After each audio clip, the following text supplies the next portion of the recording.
Seventh class. आज हम अपना इकाई 10 स्टार्ट करेंगे, जिसमें हमारा हेडिंग है चतुर्भुज।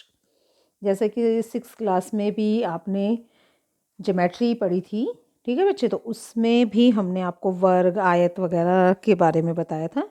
तो आज हम चतुर्भुज के अंग और उसके प्रकारों के बारे में पढ़ेंगे इस यूनिट में। आप जैसे कि चित्र देख रहे हो बच्चे, है ना, जैसे कि चित्र है, आपको ये दिख रहा है ना, ये दिख रहा है, ये वाला चित्र दिख रहा है, ये ठीक है। अब ये यहाँ पर एक खास बात इसने क्या बताई है कि जो रेखाखंड के द्वारा हम सरल बंद आकृति को बहुभुज कहते हैं। देखो, जैसे ये बंद नहीं है चित्र, इधर ये बंद नहीं है, ठीक है, ये भी बंद है, ये भी बंद है, ये भी बंद है। तो एक खास बात हमें इसमें याद रखनी है कि चतुर्भुज के अंतर्गत हम किसको लेते हैं? बंद आकृति को, ठीक है। तो जब हम 4 भुजाओं से घिरी कोई आकृति बनाते हैं, ठीक है, जैसे कि हमने एक आकृति बनाई,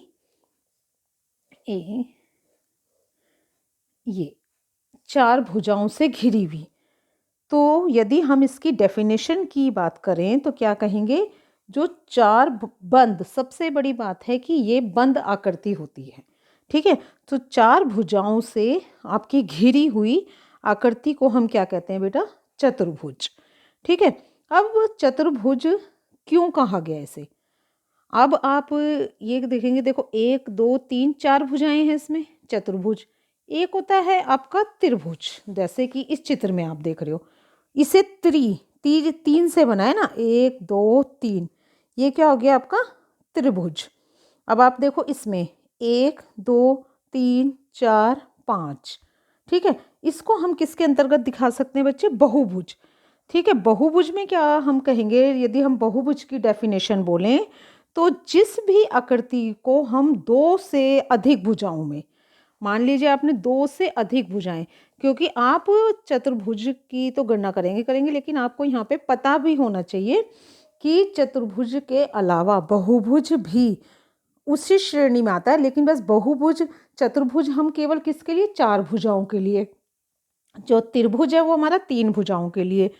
और 2 से अधिक में आप चतुर्भुज भी और त्रिभुज दोनों लोगे बेटा। लेकिन यहाँ हम बहुभुज केवल उसके लिए लगा रहे हैं जिसकी 4 से भी और अधिक भुजाएं हैं। आपने देखा होगा कुछ चित्र आपके 6 भुजाओं वाले भी बन जाते हैं, है ना, जैसे कि ऐसे 2 3, ये 4 5 6 षष्टम करके कुछ इस तरीके से आपने बना दिया, है ना, अलग अलग भुजा।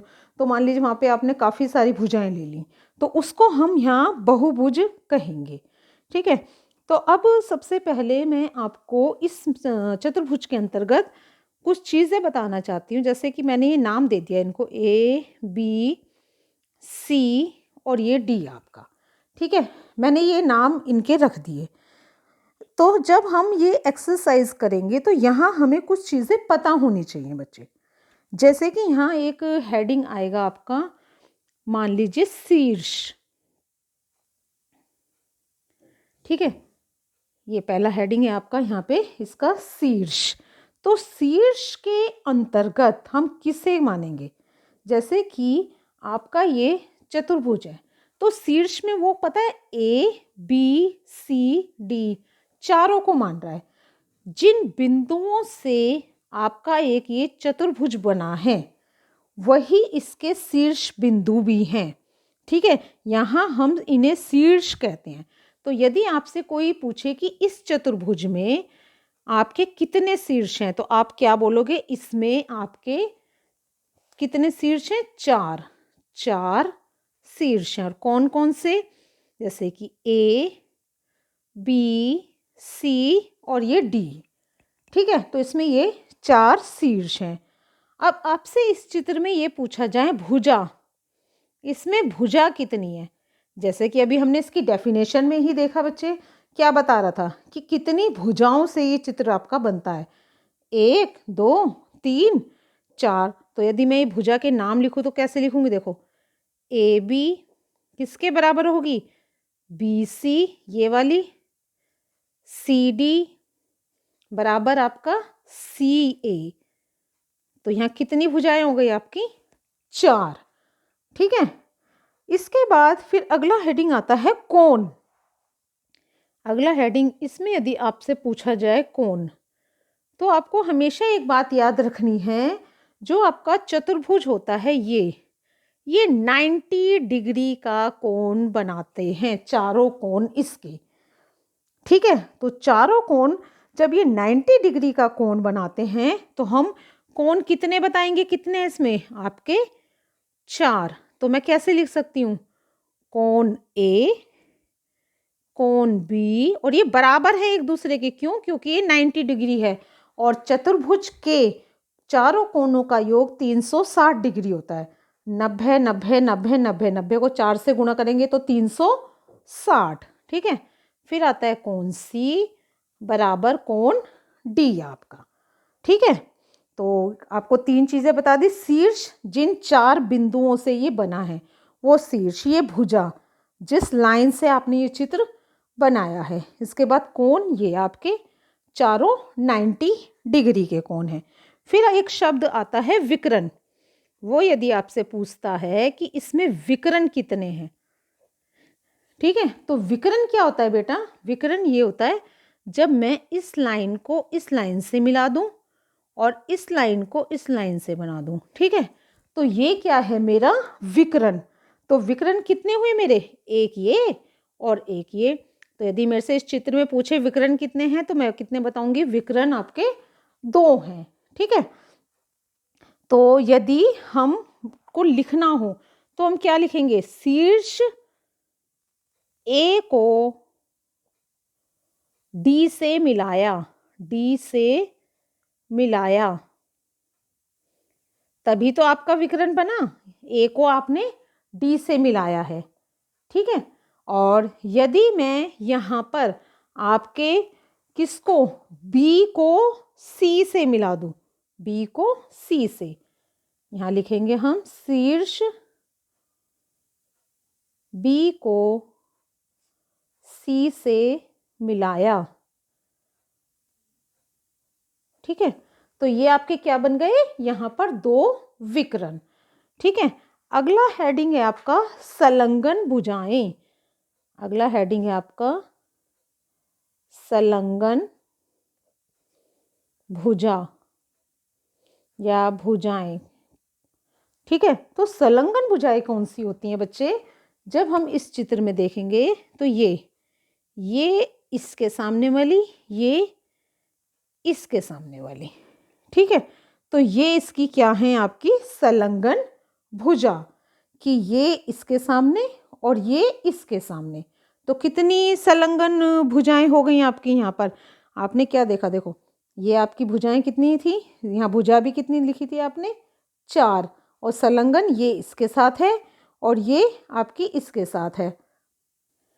तो ये आपकी संलग्न भुजाएं भी यही हो गई आपकी, ए बी सी डी की और बी डी ए सी की, सामने सामने क्या है आपकी संलग्न भुजाएं। तो ये भी आपकी कितनी हो गई, 4। चलिए अगला हेडिंग है आपका नंबर 6, सम्मुख कोण। सम्मुख कोण। अब ये जो सम्मुख कोण है वो क्या होता है, सम्मुख कोण होते हैं आपके आमने सामने वाले कोण। जैसे कि ए के सामने आपका सम्मुख आपका कौन सा होगा, आपको ये जो हम यहाँ पे एक तरीके से बता सकते हैं कि आमने सामने के कोण, आमने आपका आमने सामने, ये वाला आमने सामने। ठीक है, तो ए के सामने कौन सा आ रहा है, ए के सामने आ रहा है आपका सी। ठीक है, तो कोण ए के सामने क्या आ रहा है आपका, सी, ये सम्मुख हो जाएगा, आमने सामने ये आपका। और दूसरा ये सम्मुख कोण, हम सम्मुख बता रहे हैं ना, आपका जो इस तरीके से है ये आमने सामने तो कहा ही जाएगा, ऐसे वाला ये तो विकर्ण के लिए ले लिया हमने, इस तरीके से मिला रहे हैं हम सम्मुख कोण को। ठीक है, ए के सम्मुख आपका कौन सा हो गया, डी, और बी के सम्मुख आपका सी। तो यहाँ थोड़ा सा ये मिस्टेक होगी बच्ची, यहाँ आएगा ए के सामने सी, सम्मुख लिख रहे हैं ना, तो यहाँ आ जाएगा आपका सी। ठीक है, और बी के सम्मुख आएगा आपका कोण, बी के सम्मुख आएगा कोण डी, ऐसे सामने सामने आपको देना रखना है ना। तो जो आपके सम्मुख कोण क्या बनेगा, ए के सम्मुख आपका सी और बी के सम्मुख आपका डी। चलिए अगला हेडिंग देखिए, यहाँ पर फिर एक हेडिंग और आता है संलग्न कोण। ये सम्मुख है, अब मैं संलग्न कोण, ठीक है। संलग्न कोण में आप किसको लेंगे, संलग्न कोण होगा आपका जिसको कि भी हम आसनन कोण भी कहते हैं, कोण ए आपका, मतलब यहाँ पर जो संलग्न कोण आपका आसनन कोण भी कहलाता है। तो संलग्न कोण के अंतर्गत हम यहाँ पर पहले संलग्न भुजाओं को लेंगे, जैसे कि ये ए भी भुजा है, इस पर कोण ए और बी, तो हम यहाँ लिखेंगे ए बी भुजा पर कोण ए और कोण बी, और सी डी भुजा पर कोण सी और कोण डी। तो ये आपके संलग्न कोण कहलाते हैं, ठीक है। तो ये इंट्रोडक्शन था आपका चतुर्भुज से संबंधित। अच्छा, यहाँ पर एक चीज़ और आपकी नॉलेज में बता दूँ, देखो एक होता है आपका, मान लीजिए ये चित्र है आपका, ठीक है, ये आपने यहाँ पर चतुर्भुज बना दिया, ठीक है। अब ये जो चतुर्भुज के यहाँ ये जो अंदर का कोण है बच्चे, ये कहलाता है आपका अंतः कोण, यानी अंदर है कोण। और यदि इस लाइन के मैं बाहर इसको बना दूँ, ठीक है, या इस लाइन को मैं यहाँ चढ़ लगा दूँ, है ना, और मैंने ये कहा ये वाला कोण, ये क्या कहलाता है आपका बाहर्य कोण। क्योंकि यहाँ हम फिलिंदा ब्लैंक्स भी भरेंगे तो ये आपको पता होना चाहिए, जो इसके अंदर हो गया वो आपका अंतः कोण। यदि मैं इसको रेखा को बड़ा बाहर बना दूँ तो इसके बाहर बना देती हूँ तो वो बन जाता है आपका बाहर्य कोण। चलिए 7th क्लास, अब हम इसकी एक्सरसाइज स्टार्ट करते हैं। जैसे कि पहले इसमें देख रहे हैं आप चित्र में, ये आपको एक चतुर्भुज बनाकर दे रखा है इसने, ठीक है। तो अब यहाँ पर इस चतुर्भुज से संबंधित वो हमसे क्वेश्चन पूछ रहा है। जैसे कि उसने पहला क्वेश्चन ये पूछा कि कितनी भुजाएं हैं ए बी सी डी में। तो भुजाएं क्या है, देखो आपके यहाँ से गिन लो चाहे यहाँ से, देखो 1 2 3 4। तो पहले का आंसर आप क्या लिखेंगे, इसमें कितनी भुजाएं हैं आपकी, 4, ठीक है। हेडिंग आपका क्वेश्चन नंबर बी। इसके बाद अच्छा पूछ रहा है कितने अंतः कोण है, अभी मैंने बताया था ना अंदर, देखो एक यहाँ बन जाएगा, एक यहाँ 2, एक ये आपका 3 और एक आपका ये 4। तो सेकंड में भी आप क्या लिखेंगे, यहाँ पे 4। चलिए सी, समूह कोणों के कितने युग्म हैं। समूह कोण अभी हमने बताए थे ना, जैसे ये इसके समूह, ये इसके सम्मुख और ये इसके सम्मुख, है ना। तो इसमें सम्मुख कितने युग्म बनेंगे, ये इसका सम्मुख है और ये इसका सम्मुख, तो 2, ठीक है। यदि हम युग्म की बात करें कि 2 युग्म, मतलब जब हम सम्मुख मिलाते हैं तो ये आपके 2 कोण मिलकर एक युग्म बना रहा है ना। तो एक युग्म इस तरफ का और एक इधर का, तो कितने युग्म हो गए यहाँ पर आपके, 2। तो सी में आप क्या लिखेंगे, 2 युग्म, ठीक है। अब आ जाइए डी में, संलग्न भुजाओं के कितने जोड़े हैं। संलग्न भुजाओं के, संलग्न का मतलब ये जैसे आपका ए का संलग्न डी, बी का संलग्न आपका सी, ऐसे ये कितने आपके यहाँ पर कितने जोड़े हैं। तो ये भुजाएं जब आपकी 4 हैं तो जोड़े भी कितने हो जाएंगे आपके, 4। क्यों, देखो A B C C D और डी ए, तो कितने जोड़े हो गए आपके, 4 जोड़े। इसीलिए इसका थोड़ा सा इंट्रोडक्शन मैंने आपको पहले दे दिया था। चलिए आगे देखते हैं इसका हम पार्ट। अगला है ई, कितने विकर्ण होंगे। विकर्ण ऐसे मिलाना था ना, ऐसे और ऐसे, तो कितने हो गए विकर्ण आपके। ई में हम कितना लिखेंगे यहाँ पर, 2। विकर्ण कितने हैं हमारे, 2। प्रत्येक चतुर्भुज में आपके 2 ही विकर्ण बनेंगे। चलिए अब लिखेंगे हम क्या, ए बी सी डी और डी ए में से कोई विकर्ण है। विकर्ण तो आपका देखो ऐसे बनता है ना, ए से सी और बी से डी बनता विकर्ण, लेकिन यहाँ ऐसा कुछ भी नहीं लिखा है। तो आप केवल आंसर क्या लिख देंगे यहाँ पर, एफ का लिख देंगे नहीं, क्योंकि बेटा विकर्ण मेरा बनता डी को बी से मिला के, यहाँ कहीं पे भी डी बी नहीं लिखा हुआ है, ऐसी यहाँ ए सी को मिला के बनता है ना, तो यहाँ पे ए सी भी कहीं नहीं लिखा है। अगला क्वेश्चन, कितने शीर्ष हैं, शीर्ष क्या बताए थे मैंने, ये जो 4 बिंदुओं को मिलाकर बनते हैं, तो यहाँ आप क्या लिखेंगे, जी में 4, कितने शीर्ष हैं आपके, इसका आंसर कितना आ जाएगा आपका 4। चलिए अब हम फिल इन द ब्लैंक्स, इसी चित्र को देखते हुए हमें इन फिल इन द ब्लैंक्सों को भरना है, ठीक है। क्यू क्षेत्र में स्थित है, क्यू कहाँ है, अंदर, बाहर तो नहीं दिख रहा ना, आपको इस चतुर्भुज के अंदर दिखाई दे रहा है क्यू, है ना, तो हम क्यू को क्या लिखेंगे इस फिल इन द ब्लैंक्स में, क्यू आपका अंतः में है, तो आप यहाँ लिख सकते हैं इसका दूसरे का पहला आंसर अंतः है, आपका अंदर है ये चित्र, ठीक है। आर कहाँ दिख रहा है आपको, ये बाहर, तो बी में मैं क्या लिखूंगी, यहाँ पर बी में मैं लिख दूंगी बाहर, यानी बाहर रे, ठीक है। टी कहाँ दिख रहा है आपको, टी कैसे लग रहा है कि आपको इस बिंदु पर आ रहा है, मतलब भुजा पर, तो हम यहाँ लिख सकते हैं आपका सी का आंसर भुजा सी डी पर, ठीक है, सी डी डी सी आप कुछ भी लिख सकते हैं, भुजा है ये आपकी, टी कहाँ स्थित है, इस भुजा के, आपके इस भुजा के ऊपर। चलिए अगला फिल इन द ब्लैंक्स देखिए, थर्ड वाला आपका, थर्ड में कह रहा है किसी चतुर्भुज को ए बी सी डी से संबंधित निम्नलिखित कथनों में रिक्त स्थान की पूर्ति कीजिए, ठीक है। तो अब हम इसके फिल इन द ब्लैंक्स देखते हैं, जैसे कि 2 शीर्षों को, यहाँ पे जब 2 शीर्षों को मिलाने से जो विकर्ण बनता है, तो उसको हम क्या कहते हैं, जब विकर्ण हमारा मिल रहा है बच्चे, हम मान लीजिए कोई रेखा ऐसे ले जा रहे हैं ना, यही तो हमारा विकर्ण था, तो ये क्या कहलाते हैं हमारे सम्मुख, ठीक है। तो हम इसमें थर्ड का पहले में क्या भरेंगे, आपका सम्मुख।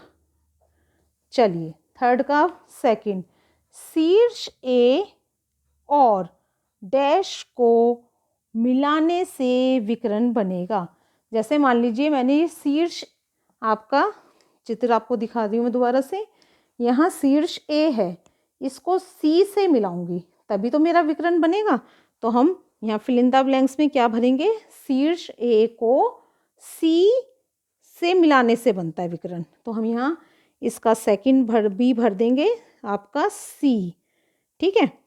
इसके बाद शीर्ष डी को मिलाने से कौन सा विकर्ण बनेगा, यहाँ डी को किससे मिलाऊं मैं, बी से, तभी तो मेरा विकर्ण बनेगा, तो सी में हम क्या लिखेंगे यहाँ पे, बी। चलिए चतुर्भुज का एक विकर्ण इसे डैश त्रिभुजों में विभाजित करता है, यदि देखो बच्चे मैंने विकर्ण बनाया था अभी, तो विकर्ण बनाते ही वो आपका त्रिभुज की भी शक्ल लेता है, ठीक है। अभी चित्र दिखाती हूँ मैं आपको, देखो ये क्या बन गया, एक त्रिभुज, ये क्या बन गया आपका एक त्रिभुज, ठीक है, एक त्रिभुज ये बन गया और एक त्रिभुज ये, तो कितने त्रिभुज बन गए आपके यहाँ पे, 2, ठीक है। तो बराबर, मतलब यहाँ पे हम क्या लिख देंगे इसका आंसर, थर्ड के डी में आ जाएगा आपके 2, तो 2 त्रिभुज आपके यहाँ पे तैयार हो जाएंगे। चलिए अगला फिल इन द ब्लैंक्स देखिए, अपनी अभ्यास पुस्तिका में रिक्त स्थानों की पूर्ति कीजिए, ठीक है। तो अब हम इसके रिक्त स्थानों की पूर्ति करते हैं। समचतुर्भुज की चारों भुजाएं क्या होती हैं, पहले में हम क्या भरेंगे, फोर्थ के बराबर, अभी हमने चित्र भी बनाया था, वहाँ पे हमने क्या बताया था, बराबर। बी में आयत के कोण, आयत के यहाँ चारों कोण, चारों आयत के जो चारों, ये आयत के क्या बताए थे, चारों कोण, है ना, 90 डिग्री यानी समकोण होते हैं, तो यहाँ लिखेंगे हम चारों। चलिए सी पार्ट देखिए इसका, वर्ग की डैश भुजाएं बराबर और डैश कोण, तो चारों ही, ये चारों ही भुजाएं आपकी बराबर होती हैं और कोण भी, तो यहाँ दोनों ब्रैकेट में आप क्या लिखोगे, चारों चारों। ठीक है, तो सी में दोनों कॉलम में आपका चारों चारों आएगा। डी, समलंब चतुर्भुज की डैश भुजाओं का एक युग्म समांतर होता है, तो सम्मुख, ये सम्मुख युग्म, क्योंकि अभी आपको मैंने इस चित्र से भी बताया था कि यहाँ ये आपके सम्मुख युग्म बनाते हैं। ठीक है, तो ये आपकी 7th क्लास आज की एक्सरसाइज यहाँ पे ये आपकी कंप्लीट होती है। तो इसको एक बार अच्छे से और देख लीजिएगा और ये फिल इन द ब्लैंक्स वगैरह ये कंप्लीट कर लीजिएगा।